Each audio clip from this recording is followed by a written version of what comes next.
Muito boa noite a todas e a todos. Iniciando mais um Direito Cast, hoje mais que especial, Dr. Luiz Felipe Arcângelo, ele que é uma referência na área do direito imobiliário aqui de Ribeirão Preto e região, vai tirar várias dúvidas do pessoal sobre esse tema que eu acho que todo mundo já passou por algum perrengue relacionado a imóveis, né, doutor? Com certeza, não temos dúvida disso, né? Então, exatamente, quando você tem informação, procura um apoio de um especialista, a dor de cabeça é menor. Também não tenho dúvida disso, viu, doutor Jorge? Com certeza, sempre para assinar um contrato de locação, assinar um compromisso de compra e venda, com acompanhamento do profissional, tudo fica mais tranquilo, né? Não adianta buscar só no Google também, na rede social, o que não doutor resolve. Google não resolve tudo, né? Bacana, doutor. Bom, doutor Luiz Felipe Arcângelo, ele é advogado, especialista em direito imobiliário pela FAAP, Fundação Armando Álvares Penteado, mestrando em Direito e Negócios Internacionais pela UEA da Espanha, pós-graduado em Direito Civil, Processo Civil, pela ESD, Escola Superior de Direito, foi coordenador da Comissão de Direito Imobiliário e Condominial da OAB, 12ª Subseção de Ribeirão Preto, é colunista do programa ADVJus e também do quadro Pílulas do Cresce e professor e palestrante na área do direito, principalmente direito imobiliário, né? Exato, exatamente isso. Doutor, e me fala uma coisa, por que direito? Por que o Luiz Felipe escolheu a profissão de advogado? E mais que isso, se focar nessa área tão específica, né, tão especializada e complexa, por que não dizer, do direito imobiliário? Primeiramente, eu quero dizer que é uma honra ter sido convidado a participar aqui do seu programa, tá? Que já vieram nomes importantes aqui da advocacia de Ribeirão Preto e região, né? Prazer é nosso. Estamos começando, mas graças a Deus, com o apoio dos colegas como o doutor, a gente está conseguindo trazer conteúdo de bastante qualidade para os nossos espectadores. Parabéns por essa iniciativa de levar conhecimento aí, não só aos colegas advogados, mas todos aqueles interessados, né, em adquirirem um pouco de conhecimento, né? Já falando um pouco da minha história, o porquê do direito e o porquê do direito imobiliário. Eu, desde os meus 18 anos, eu iniciei no mercado imobiliário como corretor de imóveis. Sim. Então, já como corretor de imóveis, ali nas transações imobiliárias, né, levando em paralelo ali com o jurídico do Banco do Brasil, com os estágios que eu fiz durante a minha formação aí na advocacia. Daí já, logicamente, como corretor de imóveis, me encantei aí na ideia de fazer o direito, me formei em direito e, por incrível que pareça, levei alguns anos para perceber que eu deveria atuar no direito imobiliário, né?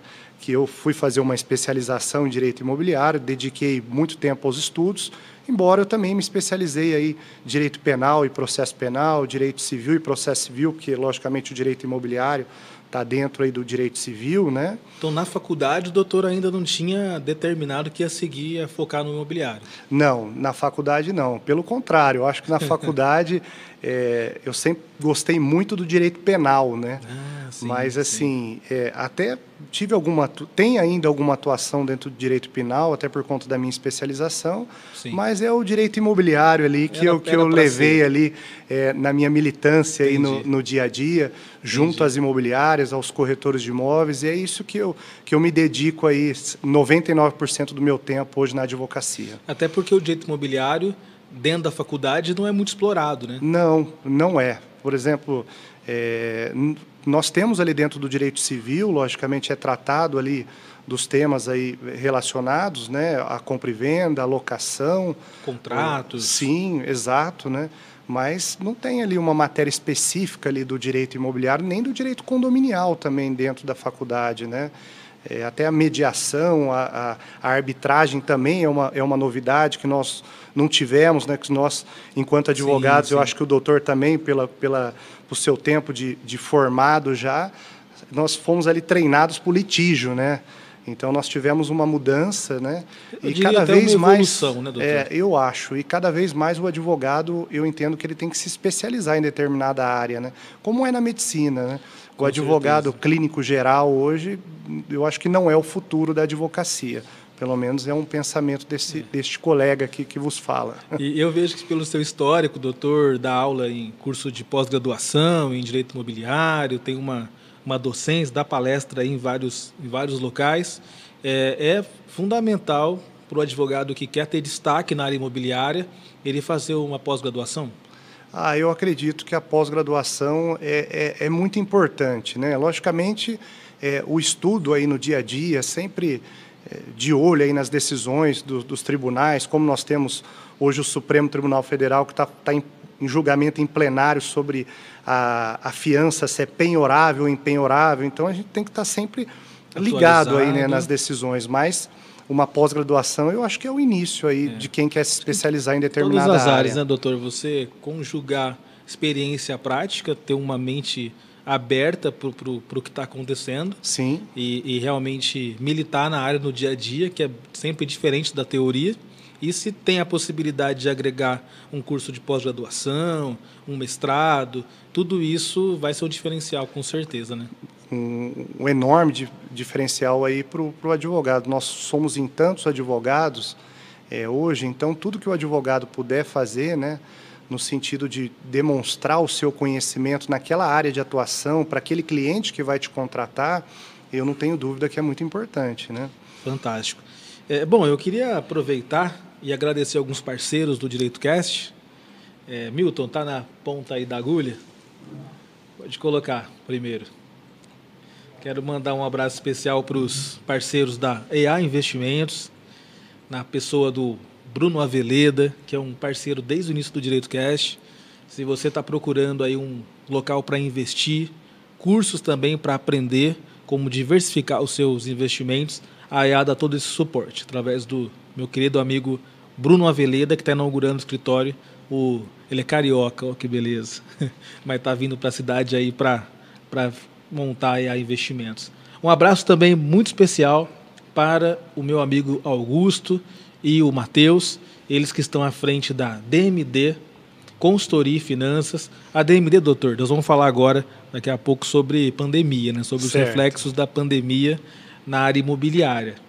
E eles estão trazendo aqui para o Brasil um fundo de investimentos que busca apoiar empresas e também apoiar até mesmo órgãos públicos, entidades do terceiro setor, que querem levantar capital para poder não só sobreviver a essa crise, mas principalmente ampliar seus atendimentos, seus serviços, seus negócios. Então a DMD ela tem assim juros muito abaixo do mercado e com uma possibilidade incrível para fomentar realmente o empreendedorismo social. Então um abraço ao Matheus e também ao querido Augusto. E agradecer também a Lore, lá da Next 21. A Next 21 é uma empresa que está ajudando pessoas a ter uma renda extra através de e-commerce. E se você quiser conhecer mais da Next 21, entra aí no WhatsApp da Lore, que está aí passando na tela. Minha amiga Lore, um grande abraço para você também. E vamos falar sobre o Museu do Café? Aí, ó. Doutor, eu tenho a oportunidade também de atuar na diretoria da Associação de Amigos do Museu Histórico do Café. A gente tem uma missão muito importante, que é auxiliar na restauração e na reabertura do Museu Histórico do Café de Ribeirão Preto. O doutor conhece, já teve a oportunidade de visitar? Muito bom, mas eu quero visitar novamente agora que está sobre a coordenação aí do Será do um colega. grande prazer, doutor. Muito obrigado. E o museu comemora no ano que vem 65 anos da inauguração. Muito bom. Então nós estamos lançando aí algumas canecas comemorativas, lançamos já do 7 de setembro, lançamos outras também. Esse aí foi um quadro que foi encontrado lá, um quadro que estava perdido de um artista, e a gente conseguiu reproduzir, lançamos essa caneca comemorativa também, e a caneca do 9 de julho, né, da Revolução Constitucionalista do Estado de São Paulo, e Ribeirão teve uma participação fundamental. Nós estamos buscando resgatar também esses momentos históricos. Então, se você quiser apoiar a Associação de Amigos do Museu, adquira uma caneca que você vai estar auxiliando nesses projetos e em breve, se Deus quiser, teremos esse patrimônio histórico resgatado. Bom, doutor, agora dando início para valer, tem uma pergunta aqui, tem tudo a ver com pandemia. Certo. É o seguinte, considerando a alta no índice de reajuste, mais utilizado pelo mercado, no caso o IGPM, é possível alterar esse índice? Na pandemia, muitas pessoas questionaram isso, né? Poxa, mas eu vou ter que seguir o IGPM, sendo que é um índice elevado, e aí tem outra opção de índice? Nesse caso, não aplicar o respectivo reajuste pode ser uma forma de encontrar uma solução para evitar a inadimplência? Sim. É uma pergunta bem importante essa pergunta, doutor Jorge. Por quê? Porque, primeiro, é interessante as pessoas entenderem que o IGPM ele é um índice de referência. Ele não é obrigatório e ele não está na lei do inquilinato como índice dos contratos de locação, mas ele já é utilizado há muito tempo, né, no mercado imobiliário para os reajustes dos aluguéis. Mas, de fato, o IGPM chegou a 37%. Então, de fato, foi bem complicado, né, o IGPM ter chegado nesse valor desses 37%. Então, as pessoas, locatários, logicamente, chegando nesse patamar aí de porcentagem, procuraram os locadores e é totalmente possível que eles façam um acordo entre eles, até está no artigo 18 da 18ª da Lei do Inquilinato, que é permitido entre locador e locatário eles fazerem um acordo ali para a substituição desse índice. Então, é totalmente possível. Mas veja, no passado, quando iniciou a pandemia, já pegando o gancho da pandemia, nós tivemos todos aqueles pedidos de descontos. Então, foi uma loucura, né? O pessoal achou que ali era uma carta branca, estava tudo em aberto. Sim. Então, o que aconteceu? Naquele momento, com aqueles pedidos de descontos todos que vieram, nem os advogados, nem os magistrados sabiam se comportar naquele momento com aqueles pedidos de descontos, nas imobiliárias, aqueles pedidos, distribuindo ações judiciais, né? Então, foi um momento ali que nós tivemos que estudar bastante, tentar chegar ali numa mediação mesmo entre locador e locatário para que aquele contrato pudesse continuar naquele momento, quando era devido, quando era não devido, o que tinha que apresentar. Mas, já com o IGPM, eu penso que já foi um pouco mais tranquilo. Porque o IGPM chegou num valor, então nós ali nos antecipávamos junto aos proprietários, falou, o IGPM está dando muito fora. E os próprios proprietários entendiam que estava fora do patamar. E ali nós aproveitávamos para sugerir um outro índice. E qual que era o índice que estava sendo sugerido? Era o IPCA. Por quê? Mas o IPCA agora também está aumentando, tá, doutor Jorge? Então, o IGPM caindo e o IPCA aumentando, mas ainda o IPCA é melhor que o IGPM, eu não tenho dúvida disso. Quem sabe, doutor, que realmente a pandemia pegou de surpresa os judiciários, os advogados, e principalmente muitas pessoas realmente tiveram necessidades gravíssimas, né? Locações que eram para empresas que ficaram muito tempo fechadas. Eu tenho um cliente, por exemplo, tinha uma grande loja em um shopping aqui da cidade, um aluguel altíssimo, e ele ficou há 6 meses, praticamente 7, 8 meses, fechado, sem poder atender. Ele dependia, ele não tinha nem aquela possibilidade de drive-thru, enfim. Ele dependia realmente do atendimento ao cliente. E depois, infelizmente, a empresa não aceitou negociar. Então, e sem falar de pessoas humildes que realmente perderam o emprego, perderam as fontes de renda e passaram por uma dificuldade muito grande na pandemia. Então, isso a gente leva em consideração, é algo que nos preocupa muito. A gente fica sensibilizado com essas pessoas. Porém, do outro lado, nós temos o proprietário do imóvel que também depende muitas vezes é a renda dele, né? Ou o complemento da sua aposentadoria. Para alguns é a principal renda, para outros é um complemento, mas ele precisa daquele valor, ele tem os investimentos também que ele fez no imóvel, o capital dele está parado ali. A gente sabe que no Brasil são raros aquelas pessoas que têm muitos imóveis e realmente ficam ricos alugando imóvel. A maioria tem um único imóvel, né? A maioria dos proprietários, até estatístico, né, tem um único imóvel, né? Exato. Então, como que o senhor, como advogado especializado nessa área, e que o senhor dá de conselho aí para o advogado, no meio dessa situação crítica? Como conciliar esses valores? Eu acho que em virtude até da flexibilização, né, das retiradas de todas aquelas...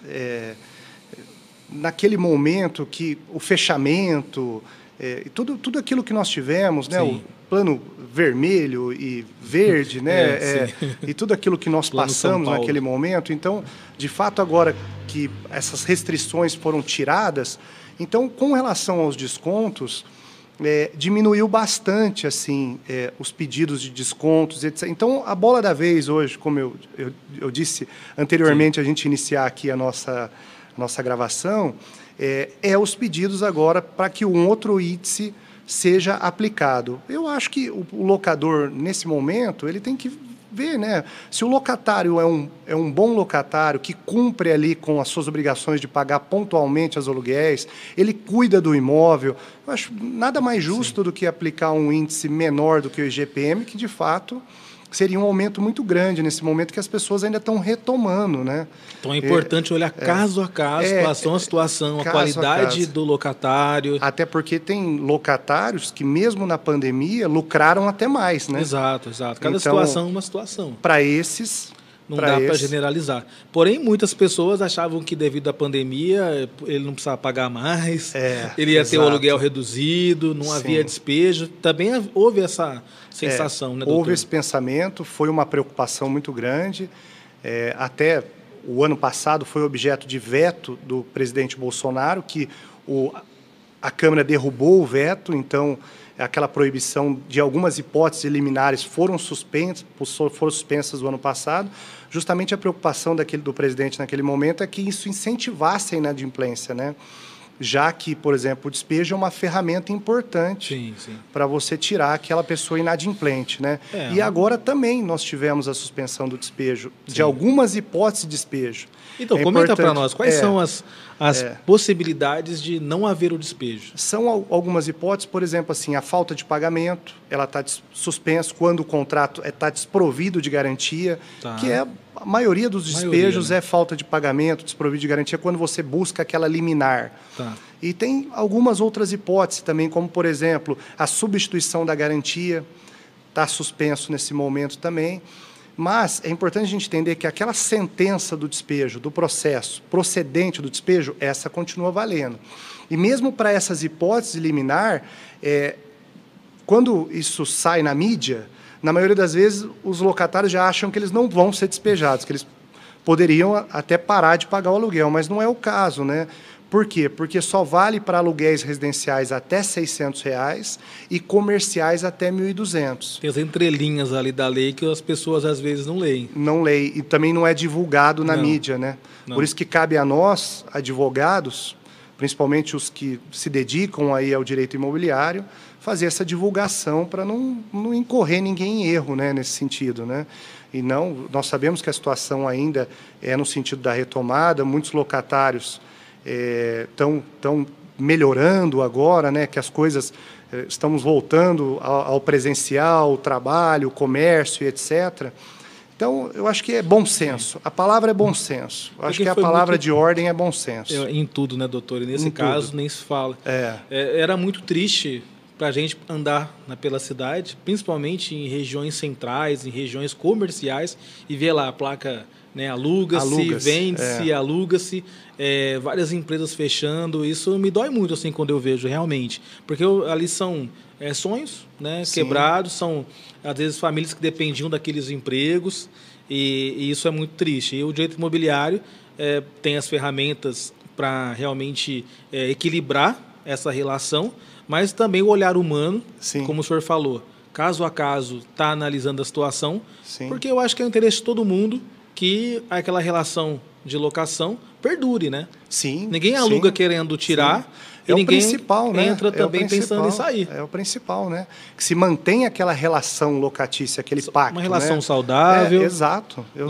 Perfeito. E uma forma, doutor, de realmente garantir esse bom relacionamento é um contrato bem feito. E assim, doutor, eu até estava comentando também em off antes de começar, que a gente pega de pessoas que baixam o contrato da internet pelo Google. E às vezes ali ela acaba se prejudicando. Exatamente. Então, doutor, exatamente. fala para nós, o que não pode faltar num contrato de locação? O que seria um contrato de locação perfeito do ponto de vista jurídico? É interessante a gente falar sobre isso, a gente estava falando até um pouquinho antes de iniciar o programa, porque primeiro que a locação que nós estamos falando aqui no primeiro momento, ela é regulada, a locação de imóveis, ela é regulada pela Lei 8.245/91, que é a chamada Lei do Inquilinato, né? Que teve a sua reforma na 12.112, que é a nova Lei do Inquilinato, Sim. que teve algumas alterações importantes. Mas ela o que é a base, vale né? é a base, é a Lei 8.245/91. Mas o que acontece? Tudo que regula, né, todas as particularidades e peculiaridades está na Lei do Inquilinato. Sim. Então, logicamente, ali você vai qualificar as partes, tem a questão da garantia contratual, tem a questão das benfeitorias, como eu te disse. Mesmo que, por exemplo, o direito de preferência, o locador inclua uma cláusula que o locatário não terá o direito de preferência, sem efeito.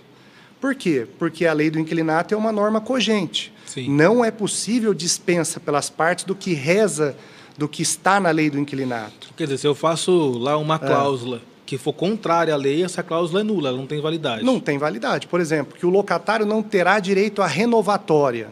O locatário, empresário locatário, também sem efeito. Certo. Por quê? Porque na Lei do Inquilinato diz que lá, preenchendo os requisitos mínimos, ele vai ter direito à renovatória, e ele tem o direito de preferência. Então, assim, tudo que está na lei, o que a gente faz quando a gente redige um contrato de locação? Nada mais a gente coloca o que está na Lei do Inquilinato. Sim, é uma reprodução da lei. É uma meramente didático, né? Caso. É didático para aquelas partes do contrato, para elas entenderem o que está quais são as suas obrigações lá com relação ao contrato de locação, né? Então, isso é o mais importante. E tem que ficar muito atento. Pegou um fiador, não assinou o cônjuge, essa garantia pode se tornar nula. Ela vai se tornar nula, né? Se o cônjuge não assinou aquela garantia. Então, tudo isso é muito importante ficar atento quando você redige um contrato de locação. E como nós estávamos dizendo, doutor Jorge, e você bem pontuou um pouco antes da nossa gravação, o locador, na maioria das vezes, ele é acompanhado por uma imobiliária. Sim. Mas o locatário, na maioria das vezes, não. Exato. Então, ele assina o contrato de locação, que não é um contrato de adesão. Por exemplo, ele renuncia ao direito de indenização pelas benfeitorias e depois ele não tem do que reclamar. Ele vai entrar com a ação, tem a cláusula lá, a chance dele é muito pequena de ele conseguir alguma coisa na justiça. Exato, né? Na verdade, muitas vezes o locatário, aquele que está precisando do imóvel, até ele tem uma urgência, porque ele tem que se mudar, ou ele quer montar o negócio dele, não quer perder aquele ponto. Exato. E ele mal lê o contrato. Ele fechando o imóvel, ele dá graças a Deus e vai, mete o peito, e aí depois ele pode ter uma dor de cabeça. Exatamente. E ele que deveria ser o maior interessado em pegar aquele contrato antes de assinar, procurar um advogado especializado na área. Exato. Olha, doutor, vamos analisar aqui se isso aqui está correto do ponto de vista legal, porque o senhor pontuou muito bem. Por mais que a lei do inquilinato é a base, existem alguns temas ali dentro do contrato que podem ser definidos pelas partes. São objeto de definição pelas partes. E é aí que discussão ele não pode, entre as partes. Que ele não pode comer bola, né? O que próprio ele tem que índice, saber. se ele está assinando que o índice vai ser determinado, o índice depois ele não vai ter... Não pode vai questionar. ficar difícil ele reclamar, porque ele assinou. Sim. Né? Por mais que ele alegue, mas eu não entendia, eu sou leigo, isso não vai justificar.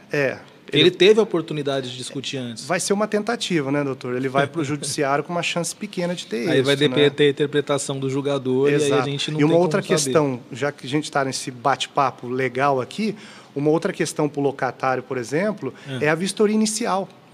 Isso é verdade. Porque, assim, se ele não checa as informações, se ele não faz aquela análise minuciosa e assina a vistoria inicial, todos os pontos, na hora da entrega do imóvel, ele falou, mas a parede não estava do outro jeito, daí vai ficar difícil, né? Porque ele assinou um laudo de vistoria inicial dizendo que seria... É bom até ter foto, né? Fotos são importantes. Tudo. Cada vez mais os profissionais aí que trabalham com vistoria, eles estão se profissionalizando cada vez mais na elaboração desses laudos de vistoria.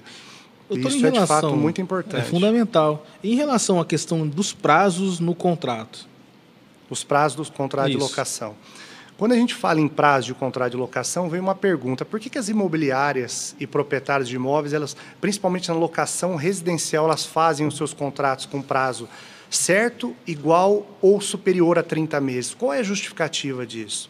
A justificativa é o seguinte: fazendo o contrato por 30 meses ou mais, o locador, no término desse contrato de locação, em até 30 dias, ele vai poder pedir o imóvel sem que haja motivação, pelo simples motivo que ele quer o seu imóvel de volta, certo, independente de notificação ou aviso ao locatário. Eu quero o meu imóvel de volta. Sim. Agora, se ele faz um contrato por prazo menor que 30 meses, por exemplo, 12 meses, o que acontece muito, o locador só pode pedir o imóvel nas hipóteses elencadas no artigo 47 da Lei do Inquilinato, em se tratando de contrato de locação residencial. Por exemplo, uso próprio. Ah, sim. Uso próprio, extinção do contrato de trabalho, quando a locação estiver vinculada a esse contrato de trabalho. Falando algumas hipóteses aqui, mas tem que estar justificado e tem que estar elencado no artigo 47. Entendi. Então, essa é a principal. Então, é livre a pactuação do contrato de locação? Pode fazer por qualquer prazo que o locador e o locatário quiser fazer? Pode fazer. Não há problema. Mas com a ressalva que isso irá gerar direitos e deveres entre as partes. Muitas pessoas acabam não sabendo disso. Uma outra questão aqui importante. E nos 30 meses, doutor Jorge, como é que fica? Sim. O locador, ele pode pedir o imóvel durante os 30 meses do contrato com prazo? Ele não pode pedir o imóvel. Por quê? Sim. Pela estabilidade que a lei dá ao locatário. Então, lá atrás, o legislador falou assim: locador, você quer ter o direito de pedir o imóvel sem motivação? Eu te dou esse direito, mas você vai ter que respeitar os 30 meses da estabilidade contratual ao locatário. Então, tem alguma hipótese, por exemplo, que o locador pode pedir o imóvel durante os 30 meses? Tem. Falta de pagamento, infração contratual. Sim, sim. Uma outra questão interessante: e se o imóvel for vendido durante a vigência da locação, doutor Jorge? A gente perguntou isso. Como é que faz? Como é que fica se o imóvel for vendido na vigência da locação? E aí, o locatário tem que sair? O que o pessoal pensa sobre isso? E, de fato, se esse contrato não estiver registrado na matrícula do imóvel, contendo uma cláusula de vigência, o novo proprietário do imóvel, que é um estranho àquela relação locatícia, ele vai poder notificar o locatário para que ele desocupe em 90 dias. Então, o locatário entrou no imóvel, deu o direito de preferência, ele não teve interesse, o imóvel vendeu, mesmo que está no início do contrato, ele vai ter que sair. Sim. Até teve um colega recentemente, que foi até vereador aqui da nossa Câmara Municipal, que me procurou com essa situação. Ele tinha acabado de alugar um imóvel num belo apartamento. O que aconteceu? Logo que ele tinha feito a locação no início, o imóvel foi vendido. Já era, não tinha o que reclamar. Daí ele foi: mas eu acabei de assinar, acabei de fazer mudança, como é que eu fico? O novo proprietário teve o direito de notificar para ele que ele desocupasse em 90 dias. Então, assinou o contrato, é importante fazer o registro. Muito importante. Junto ao cartório de imóveis, na matrícula do não bem. Só para você, enquanto locatário, não ser literalmente despejado do imóvel logo no início da locação, sim, como para você ter o direito de comprar o imóvel, porque se você tem o direito de preferência, mas se esse contrato não for registrado, você no máximo terá direito de uma indenização por perdas e danos, no máximo. Agora, se o contrato de locação for registrado na matrícula do bem, você tem o direito de depositar o dinheiro em até 180 dias do registro no nome da outra pessoa que comprou e haver o imóvel para si. Mas esse direito de depositar e tomar o imóvel para si, você só tem se estiver registrado na matrícula do bem. Isso é entendimento do STJ, inclusive, tá? Entendi. Então, quer dizer, já está bem pacificado com relação a isso. Entendi.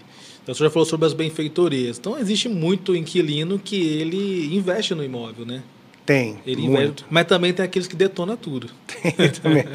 Tem aqueles imóveis que são entregues, né, com bastante... E aí, doutor, o que o proprietário do imóvel pode fazer quando, muitas vezes, né, o inquilino deixou de pagar o aluguel, teve que entrar com a ação do despejo, quer dizer, ele teve custo de advogado, custo de processo, e aí, quando ele retoma o bem, ele vê que está tudo destruído, que ele vai ter que fazer uma reforma. O que sobra aí, no caso, para o proprietário fazer? E é uma dica de ouro isso, viu?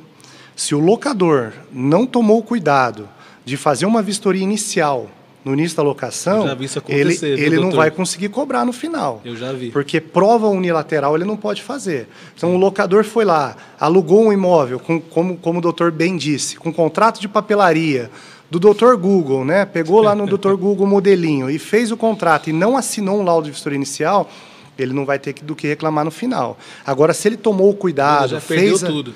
Fez através de uma imobiliária, assinou um laudo de vistoria, tomou o cuidado de cientificar no final o locatário, né, dos reparos que tem que ser feitos, e o locatário não tomou nenhuma providência, ele vai fazer os orçamentos que tem que fazer o mínimo de orçamento que está estabelecido no contrato, Sim. e ele vai entrar com uma ação de cobrança, uma ação indenizatória para cobrar todos aqueles reparos que ele terá que fazer no imóvel para deixar o imóvel no status, no estado de início, né, lá daquele laudo de vistoria inicial. Então, olha aí a importância de fazer um laudo de vistoria inicial, né? Tá vendo, gente? Olha aí. Então, quer dizer, é um trabalhinho que você tem no começo, antes de fazer a locação, é uma paciência ali para fazer um bom contrato, fazer uma vistoria também do jeito que tem que ser. Sim. Tudo documentado, registrado em cartório, bonitinho, com acompanhamento jurídico adequado.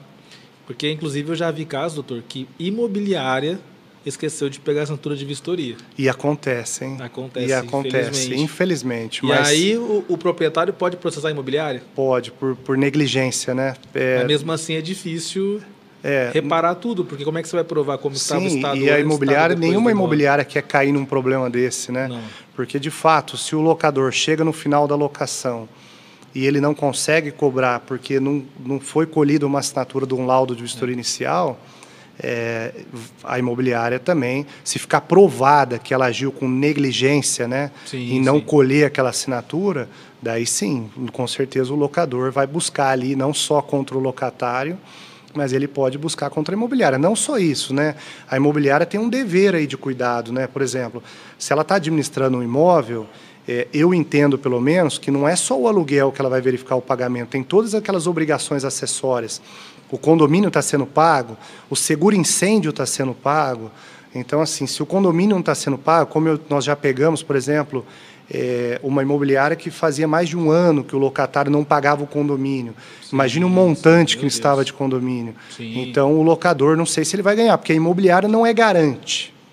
Ela não garante o aluguel à imobiliária, só que, ao mesmo tempo, ela tem um dever ali Tem as responsabilidades dela. de agir com diligência, prudência, né, conforme o artigo 723 do Código Civil. Uma dúvida que eu recebi aqui, aí entra também, se é para poder imobiliária, é isso. Por exemplo, o inquilino que não está pagando água, não está pagando luz, tem alguma... Ele pode correr o risco de ser despejado por isso? Hoje a energia, né, e o DAERP, né, pelo menos aqui na nossa cidade, a energia ela fica vinculada ao nome do locatário, né? Então, assim, outro cuidado que tem que ser feito, doutor Jorge, só tem dica de ouro aqui no programa, hein? Mas, assim, um outro cuidado que tem que ser feito, por exemplo, no início da locação, o locador tem que fazer através da sua imobiliária? Passar a energia para o locatário. Isso, é verdade. Ou ele já pede a religação daquela energia no nome dele. E a mesma coisa hoje pode ser feita no DAERP. O DAERP, através da luta até de um vereador aqui da nossa cidade, e que foi objeto do prefeito, né, que virou lei na nossa cidade, né, hoje você pode passar aquelas contas do DAERP durante aquele período de contrato de locação que são de inadimplência do locatário para ele, né? Olha que bacana, hein? Como é feito justo, na CPFL, né? Nada mais justo, né? Sim, sim. Mas tem esses casos. Eu já vi caso tanto da pessoa não querer transferir a conta para o nome dela, Tá. como mesmo ela transfere, mas não paga nada, tem corte, faz gato. Isso acontece também, né? Então, no final da locação, um outro documento que tem que ser colhido ali por aquele, ou para a imobiliária, ou pelo próprio proprietário através do seu advogado, né? Tem que também pedir, cadê as últimas contas de energia paga para mim fazer essa verificação? Tem que certificar disso. Tem que se certificar disso para que não haja problema depois de ter que fazer um processo na CPFL, nem que seja administrativo, para passar para o nome, né, desse locatário, que dá um certo trabalho. Entendi. Mas aí, são alguns cuidados que a gente tem no começo da locação que vai evitar muito mais problema de dor de cabeça lá na frente. Sim, quem assistiu o programa de hoje já dá para evitar bastante dor de cabeça aí com relação à locação. Já foi uma consultoria grátis e ainda com um advogado referência especialista aí nessa área. Bom, eu quero agradecer também a presença aqui do meu amigo Zé do HE, Zé Balbino, ele que tem um trabalho muito bacana, um trabalho social lá na região do Parque Ribeirão e região. Ele também é proprietário de um mototáxi que atende ali na cidade toda, né, Zé? Isso. Tem quantas pessoas trabalhando com você lá? Hoje tem 80 Muito bom. pessoas. Muito bom. Que bacana. Parabéns. Parabéns. Zé, e o Zé também tem imóveis, né? Você tem uma dúvida, Zé? Faz o seguinte, tem como ele aparecer? Pega o microfone aqui, ó, e aí você faz a pergunta. Certo. Ele está na mão milhar, não tem a pergunta. É interessante esse papo. O Zé veio prestigiar aqui a gravação do Direito legal. Cast e aí tá com uma dúvida. Tudo assim, espontâneo aqui. O Zé é amigo nosso e vai nos ajudar bastante, Zé. Pode levantar. E faz sem sua juridiquês, né? Conforme a chamada do programa. pergunta. Né? Aí. Certo, doutor. Eu tenho uma pergunta para o senhor. A imobiliária alugou um imóvel meu para o inquilino. O inquilino falou para mim que o pai dele ia ser fiador. Só que a imobiliária fez o contrato bonitinho, só que o pai dele não assinou o contrato. Ele morou no imóvel, pagou aluguel 11 meses e parou de pagar. Aí a imobiliária pediu uma ordem de despejo, e antes da despejo saiu, ele foi embora. Nossa. Ele ficou devendo 5 mil de aluguel. O juros já está com quase 8 mil de aluguel, mais ou menos. Aí. Perfeito. Mas o pai dele não assinou o contrato como fiador. É uma pergunta Agora, a importante. Vai dar imobiliária- para a gente fazer uma explanação. A imobiliária pediu o endereço do pai dele para mandar uma notificação, a justiça uma notificação para o pai. Será que eu consigo receber esse aluguel atrasado, tudo? Muito boa Boa pergunta, pergunta, Zé. Zé. Valeu, obrigado. Parece até que a gente combinou com o Zé, né? Pois a gente tem que, né, acertar com o Zé. aí, né? Com certeza. Ô Zé, é muito interessante sua pergunta no seguinte sentido. O contrato de locação ele pode ser verbal. Inclusive, um contrato de locação ele pode ser verbal. Como que você prova um contrato de locação verbal? Através dos pagamentos em conta. Mas a garantia ela tem que ser contrato escrito. Então, se ele não assinou o contrato de locação, não existe garantia de forma verbal. Então, esse fiador desse contrato de locação seu, infelizmente, não tem nem o que cobrar dele. Tá? Ele pode ser notificado de uma forma de tentar trazer ele do ponto de vista, não sei, moral, né? Que ele vem pagar, já que é o filho dele, que vai ficar com o nome sujo. Mas, assim, a garantia ela não é válida, porque a garantia tem que ser assinada e o contrato tem que ser escrito. Né? Quando tem fiança, qualquer tipo de garantia tem que ter o contrato escrito, não vale. Né? Sem assinatura dele, não tem que ser cobrado dele. Com testemunhas, doutor, teria a possibilidade de judicialmente tentar alguma responsabilização? Eu entendo que não. Então, talvez você procurar um advogado, chamar esse pai, chamar esse filho e tentar conscientizar ele da situação. Sim, da situação que o filho dele, né, Sim. está deixando essa inadimplência e vai ficar com o nome, né? Quem sabe esse filho tem um nome bom, né? Às vezes consegue cobrar pelo nome ou cobrar o locatário, né? O locatário você pode cobrar, pode tentar todas as iniciativas ali na execução que a gente conhece, né? Sim, todas as medidas ali na execução, né, para assegurar o recebimento. Mas com relação ao fiador, de fato, não haverá chance de trazer ele para o processo. Bom, Outra pergunta aí para o senhor também. Pode- Sobre seguro-fiança. Certo. eu ia perguntar isso agora. A pessoa não tem um fiador, mas paga o seguro-fiança. Eu ia perguntar sobre formas de garantia, uma pergunta que chegou bastante aqui, sobre quais são as melhores formas de garantir a locação. Acho que tem a ver com isso, seguro-fiança, fiador, calção, né? E no caso da renovação Certo. do contrato, automaticamente renova o fiador, por exemplo? Vamos lá, eu vou responder a sua pergunta junto com o complemento. Primeiro, quais são as garantias que estão ali na lei do inquilinato? São aquelas garantias do artigo 37 da lei do inquilinato. Quais são elas? A fiança, o seguro-fiança, a calção e cessão fiduciária de cotas de fundo de investimento. Essa eu nunca vi nenhum contrato com esse tipo de garantia. É diferente Já vi um mesmo. executivo de uma grande seguradora falando que eles fariam um produto desse, mas ainda não vi operando no mercado.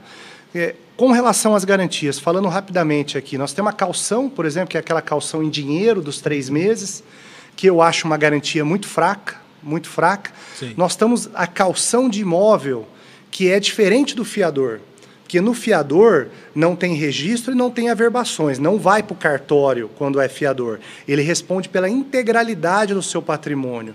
Já a calção de imóvel, a pessoa responde só por aquele imóvel que foi dado em garantia, que é a figura do calcionante, não do fiador. Certo. Então, é outra garantia. O fiador, que é o mais utilizado no mercado imobiliário, que tem uma discussão no Supremo, que muito provavelmente a gente entende, pela leitura que a gente está fazendo, que na locação comercial o bem de família do fiador ele vai ficar impenhorável, como é uma última decisão, e na locação residencial o fiador é penhorável, mesmo o único bem de família, no fiador na locação residencial. E tem o seguro-fiança, que o Zé perguntou. É uma excelente garantia, Quando tem o seguro-fiança, que hoje não é só uma, são várias seguradoras que trabalham com seguro-fiança, garante não só o aluguel, mas como as obrigações acessórias, danos ao imóvel, multa contratual, tudo. Qual que é a única preocupação que eu falo, que eu tive um caso prático com relação a isso? Entender qual é a cobertura que o seguro-fiança vai dar. Porque tem seguro-fiança que só cobre o aluguel e não cobre condomínio, IPTU, danos ao imóvel. Então, eu tenho um caso prático, que está sobre de uma imobiliária que é minha cliente, que ela teve que acionar o seguro-fiança para pagar os aluguéis, só que eu tive que entrar com uma ação em paralelo para cobrar condomínio, IPTU, seguro incendiário, porque o seguro-fiança não cobria essas obrigações acessórias. Então, é uma excelente garantia, Zé, mas tem que ficar ligado na questão da cobertura, se vai cobrir tudo com relação ao seguro-fiança. Isso mesmo, comigo. O cara pagou o seguro-fiança, morou no imóvel, pagou aluguel, mas tirou a casa, quebrou tudo o piso, pagou a casa daquele jeito.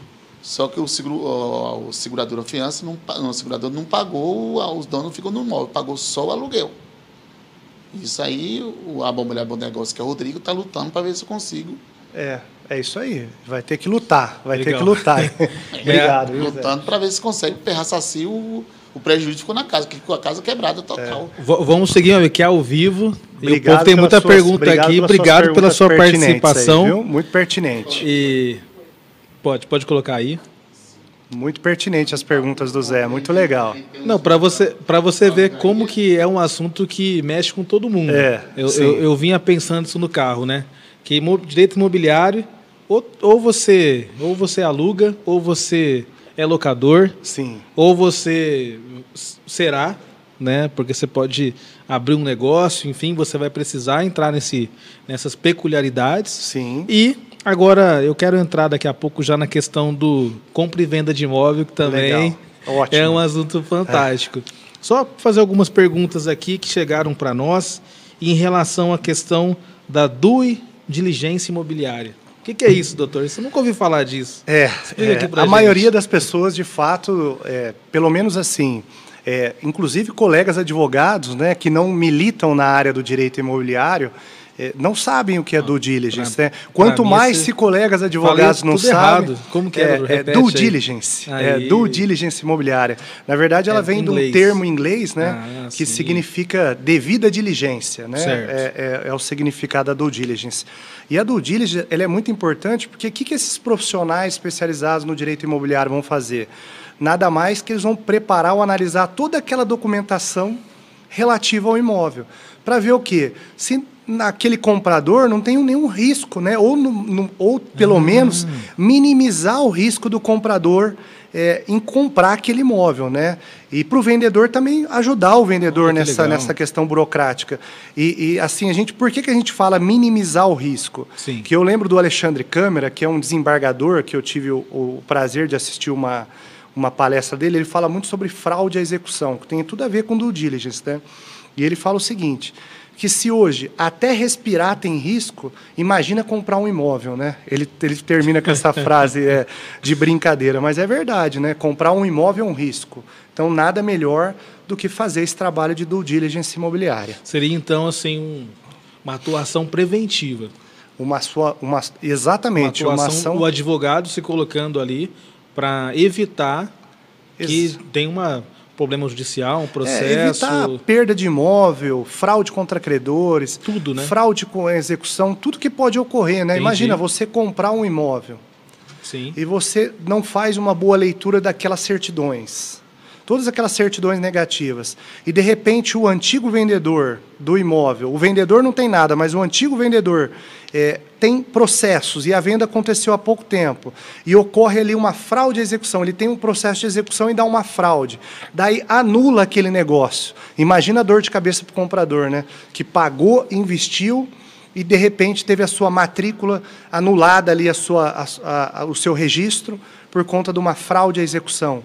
O imóvel vai a leilão. Que poderia ter sido prevista antes. Que poderia ser evitado se tivesse um profissional acompanhando essa transação. Isso é muito bacana. E a due diligence, ela já é obrigatória? Tinha que ser obrigatória. Eu imagino assim, que a análise dos documentos, essa é obrigatória. Você hoje comprar no escuro, sem ver certidões, sem ver a matrícula do imóvel, e não só isso, né?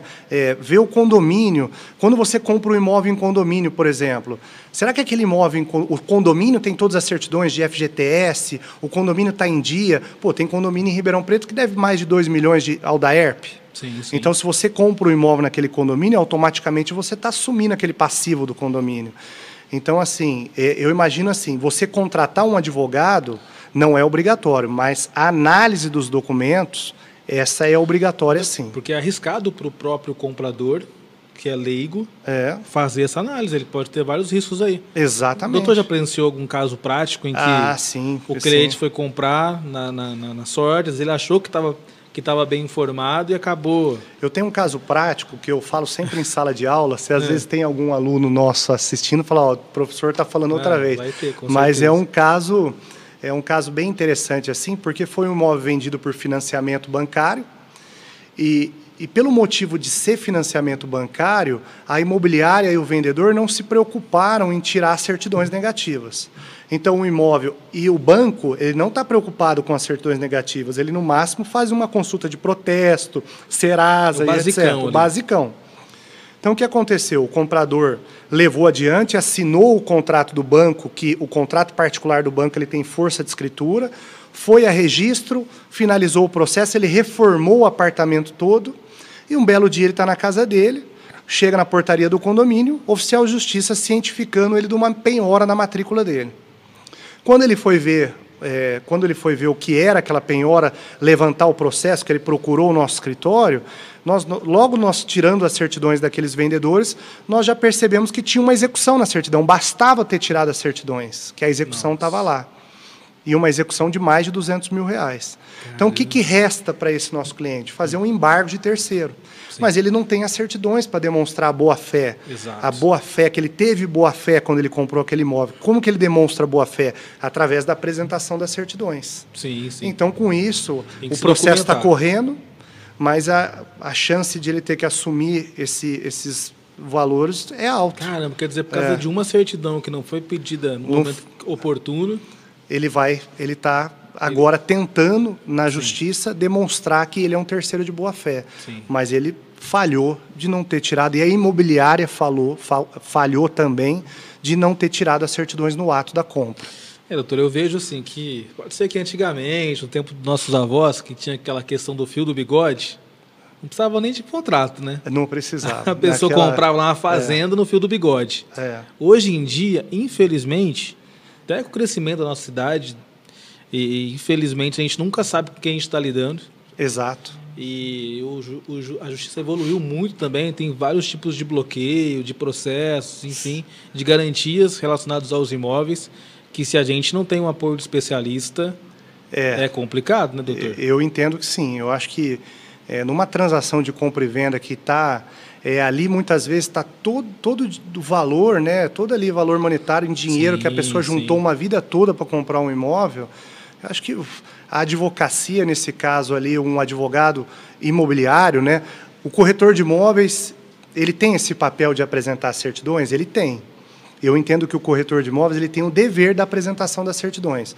Até porque o 723 do Código Civil ele fala que o corretor de imóveis ele tem que ser diligência, ele tem que agir com diligência e prudência, sob pena de responder, ter uma responsabilidade cível sobre aquela negociação, responder por perdas e danos, por indenização, se ele não fez o seu trabalho. Mas a partir do momento que na certidão aparece um apontamento naquelas certidões, daí já não é mais trabalho para o corretor de imóveis, e sim o advogado especializado em direito imobiliário. O senhor vê que é assim, o papel do corretor hoje dentro desse cenário que a gente tem tão complexo? Eu acho que o papel do corretor é importantíssimo na transação. Por quê? Porque o corretor ele vai tirar todas aquelas certidões.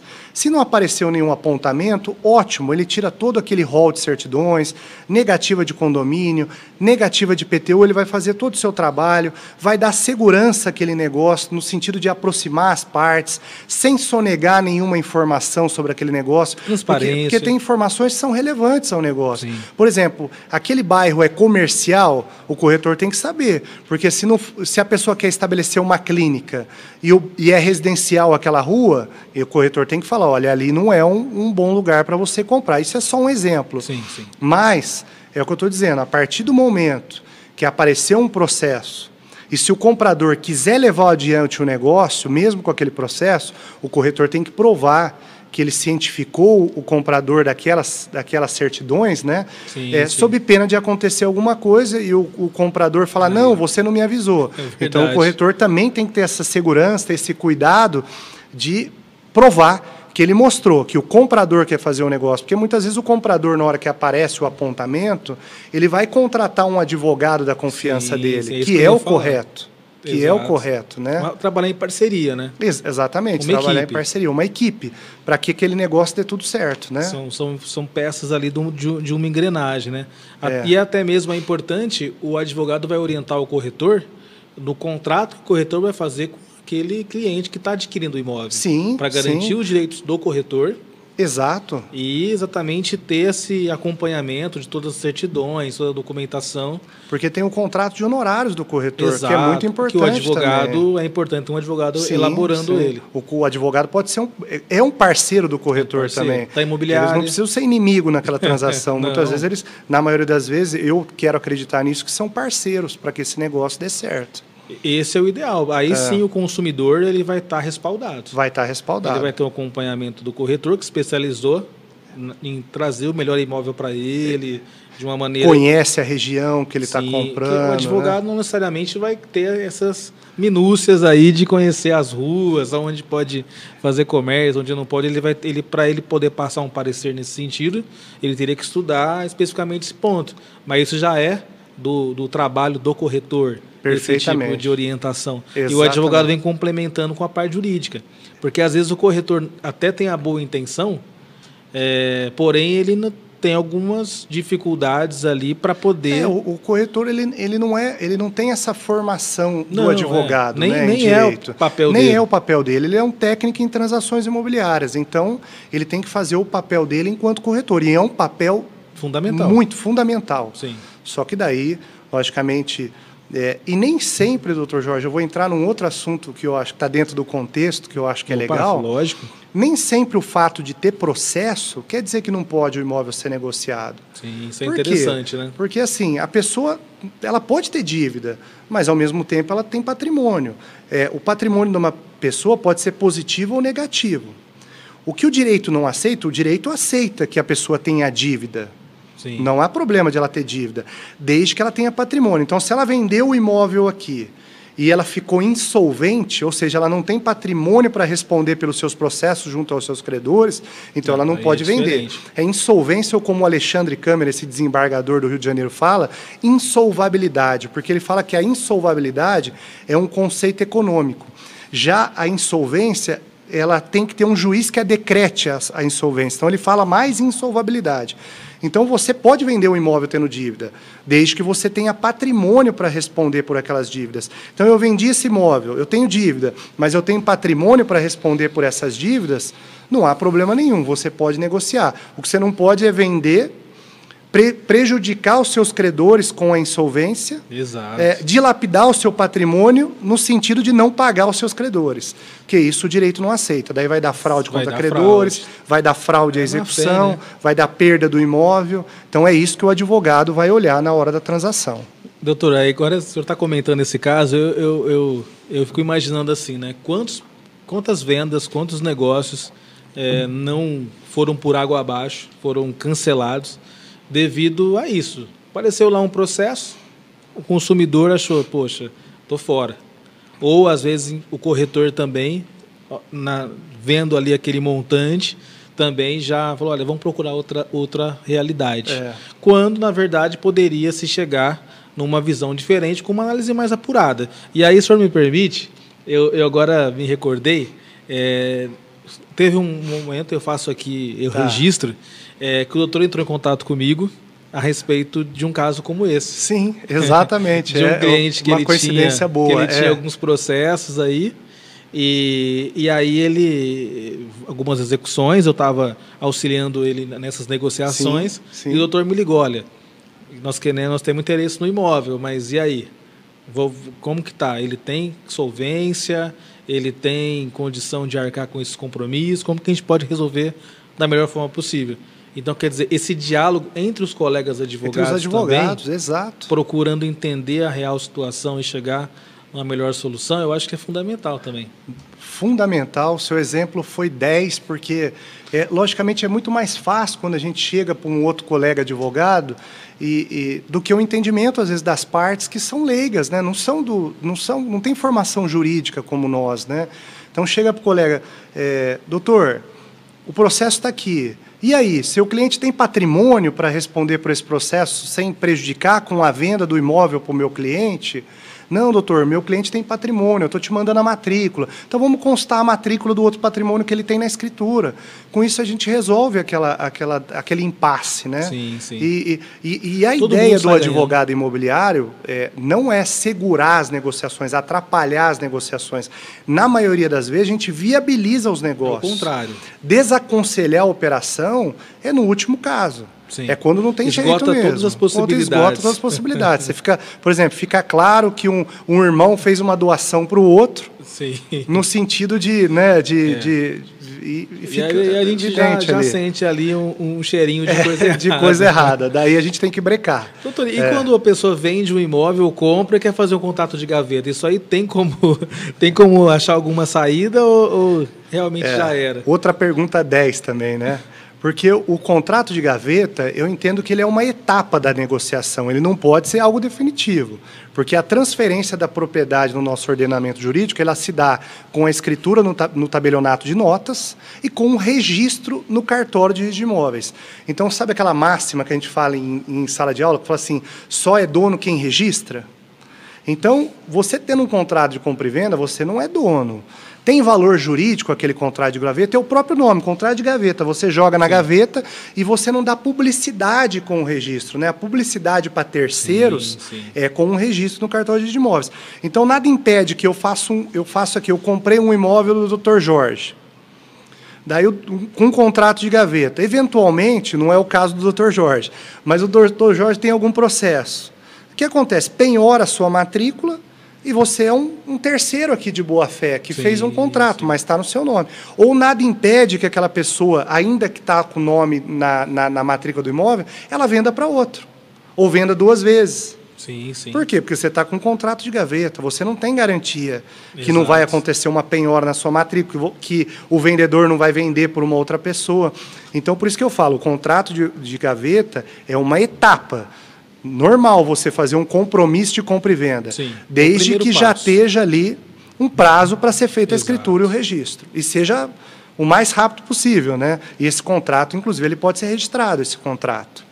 Ele pode ser objeto de registro, daí você vai ter uma garantia melhor com o registro desse contrato, evitando, por exemplo, que a pessoa venda para outro.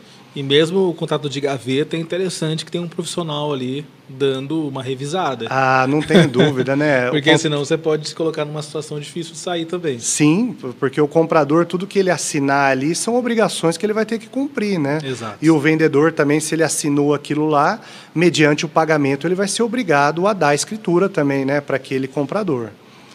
Bacana, doutor. Olha, conversa boa, passa rápido, né? Já deu nossa 1 hora, Milton. Como é que a gente está aí no relógio? 2 minutinhos. 2 então, minutos. para a gente encerrar, doutor, eu queria que o senhor deixasse uma mensagem para os colegas aí, que às vezes tem muitos estudantes de direito que acompanham o canal, tem pessoas que são entusiastas do direito, pensam em fazer uma faculdade de direito, ou também alguns colegas que pensam em mudar de área. Certo. Que recado o doutor daria para o advogado que pensa em seguir carreira, se especializar na área do direito imobiliário? Vale a pena o direito imobiliário? Olha, como nós dissemos, tudo está ligado ao direito imobiliário. Isso falando para estudantes, para jovens advogados, para alunos que eventualmente estejam nos assistindo. A gente fala muito em sala de aula para os alunos, tem que ser firme. Por quê? Porque a advocacia, diferente de outras áreas, ela é feita com tijolinho, né? Não é do dia para a noite que você vai ser uma referência no direito criminal, uma referência no direito imobiliário, é fruto de muito trabalho. Sim.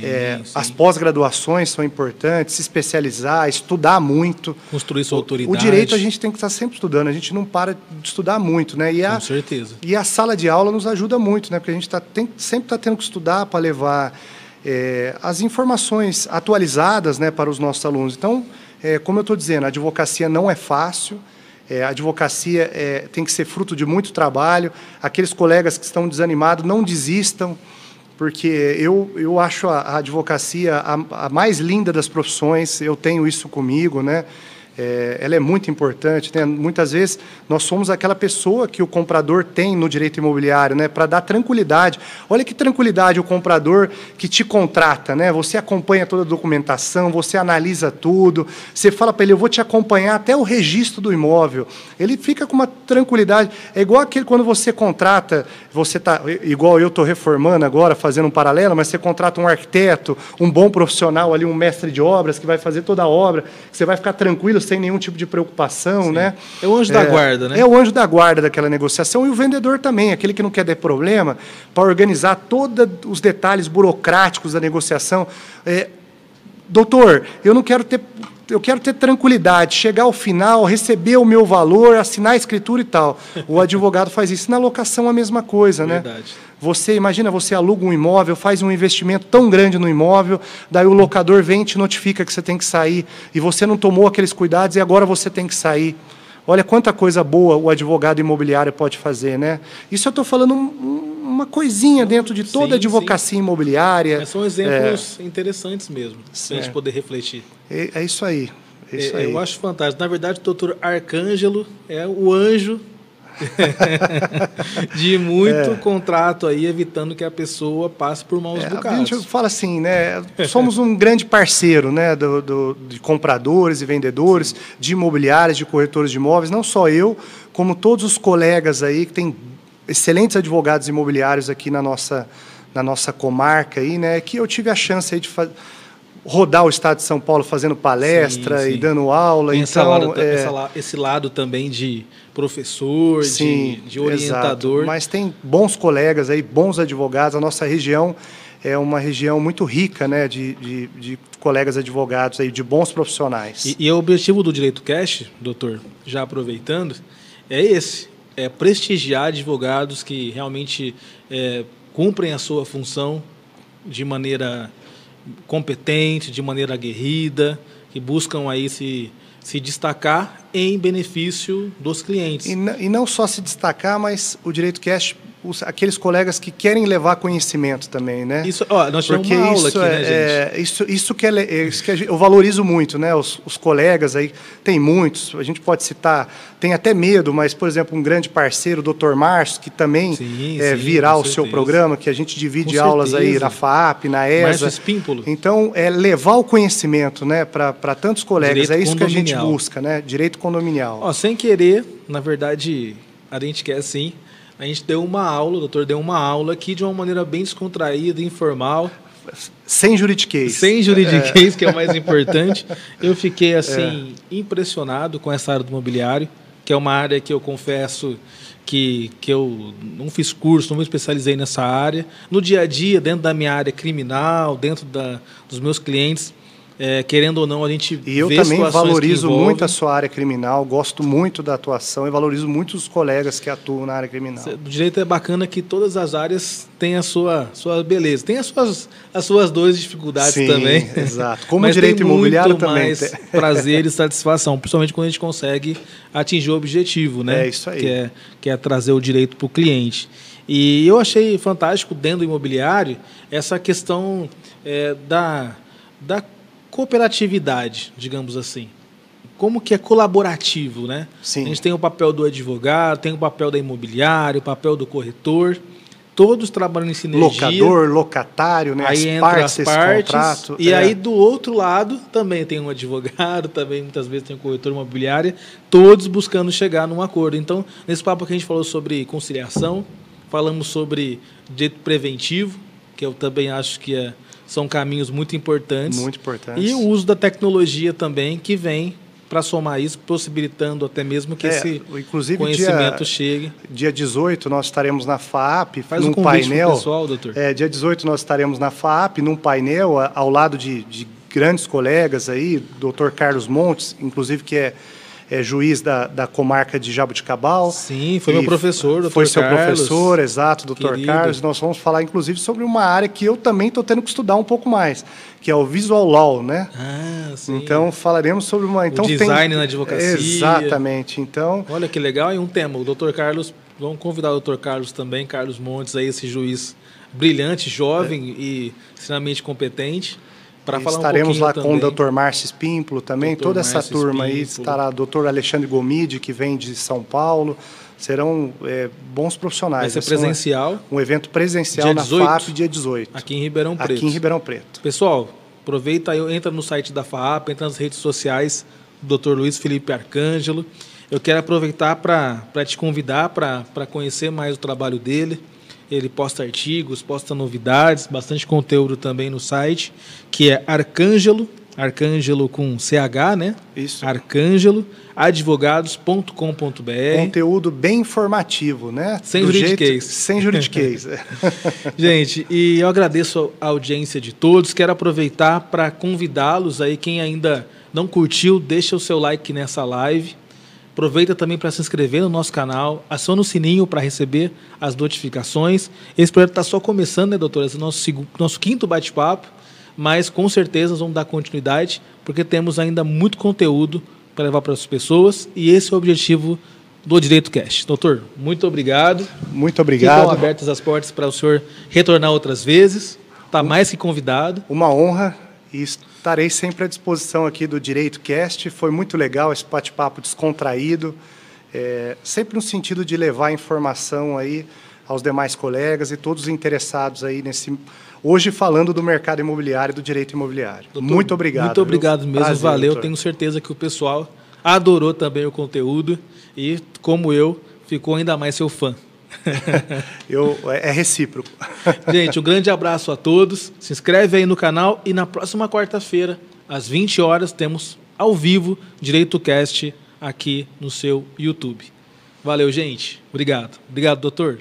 Muito obrigado, doutor Jorge. Obrigado. Boa noite a todos, gente. Boa noite a todos. Valeu.